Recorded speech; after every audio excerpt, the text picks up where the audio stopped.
मुशर्रफ की मौत पर हिंदुस्तान में बवाल। थरूर ने कह दी ऐसी बात, वाजपेयी जी जिंदा होते तो कभी बर्दाश्त न करती, शायद योगी दें जवाब। जिसने करवाया कारगिल, धोनी को दी अजीब सलाह, लालू को लड़वाना चाहता था पाकिस्तान से चुनाव, उसकी भारत क्यों करे तारीफ। ईश्वर ने दी कर्मों की ऐसी सजा, मुंह टेढ़ा, शरीर अकड़ा, न नींद आती थी न लगती थी भूख, महीनों तक तड़पा, फिर मौत हुई नसीब। दिल्ली के दरियागंज में जन्मा एक लड़का, जिसके दादा अंग्रेजों के जमाने के रईस थे, पिता बड़े पद पर नौकरी करते थे।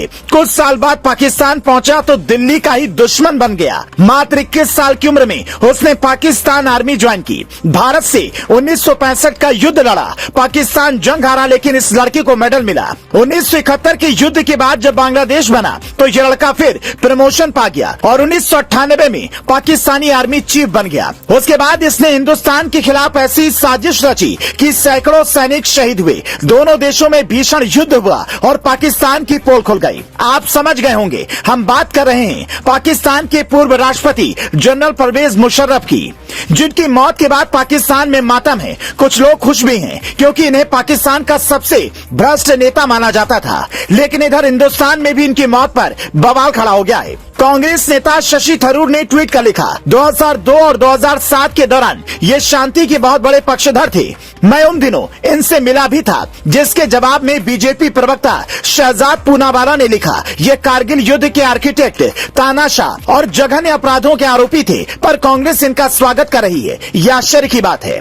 यह बिल्कुल वैसा ही है जैसे आपके घर से किसी की लड़ाई हो और उसके मरने के बाद आप उसकी तारीफ करने लग जाएं। पूरा हिंदुस्तान मुशर्रफ को कारगिल युद्ध का दोषी मानता है, लेकिन कांग्रेस को लगता है इस बात से कोई फर्क नहीं पड़ता। सिर्फ कांग्रेस ही नहीं, कई क्षेत्रीय पार्टियों पर भी पाकिस्तान परस्ती के आरोप लगते रहे हैं। कारगिल युद्ध के 4 साल बाद ही लालू यादव शिष्टमंडल के साथ पाकिस्तान के दौरे पर गए। जहां परवेज मुशर्रफ से उनकी मुलाकात हुई तो उन्होंने ये तक कह दिया कि आप पाकिस्तान से भी चुनाव लड़ें तो जीत जाओगे। एक सांसद ने तो लालू यादव को वहां का रेल मंत्री बनाने का ऑफर तक दे दिया था। यहाँ तक कि उसके कुछ साल बाद जब टीम इंडिया पाकिस्तान में क्रिकेट खेलने पहुंची तो परवेज मुशर्रफ ने धोनी को ये सलाह दी थी कि आप अपना बाल मत कटवाना, क्योंकि आपका हेयर स्टाइल मुझे बहुत पसंद आया।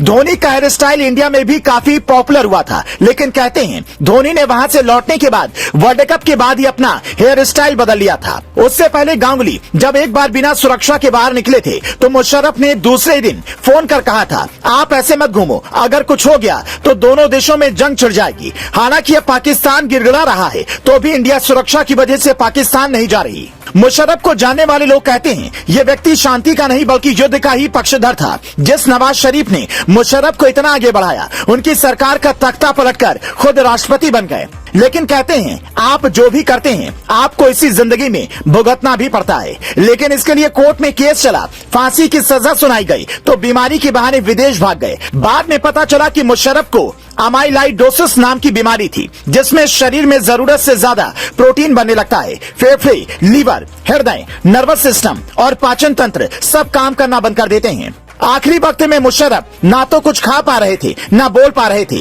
खड़ा होना तो दूर, सीधे लेटने में भी दर्द से तड़पते रहते थे। न शरीर सीधा था न मुंह। दुबई के एक अस्पताल में महीनों भर्ती रहने के बाद इस दुनिया को अलविदा कहा तो समर्थक उदास थे, लेकिन कुछ लोगों के जहन में कईयों सवाल भी थे। आप कांग्रेस के इस बयान पर क्या कहेंगे, हमें कमेंट करके बता सकते हैं।